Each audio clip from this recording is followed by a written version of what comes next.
In this video, you'll learn how to delete embedded files in Notion. By following these steps, you will be able to remove unwanted embedded content from your pages efficiently. Begin by opening your web browser and navigating to the Notion website. You can do this by typing "notion.so" into the address bar and pressing enter. If prompted, sign in using your credentials.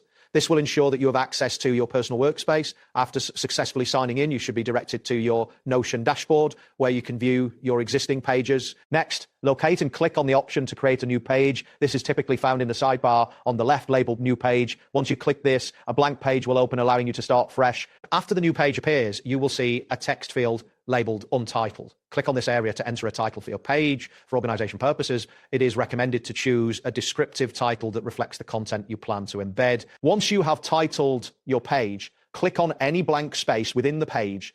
This action will allow you to begin adding content. At this point, you can type embed to initiate the embedding process. From the suggestions that appear, click on the option labeled emb.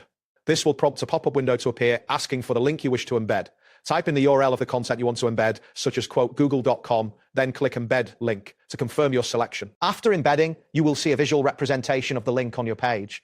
To delete this embedded file, move your cursor over the embedded area until you notice 6 dots appearing at the top left corner of the embed. Click on these 6 dots to reveal additional options. In the menu that appears, select the option labeled delete.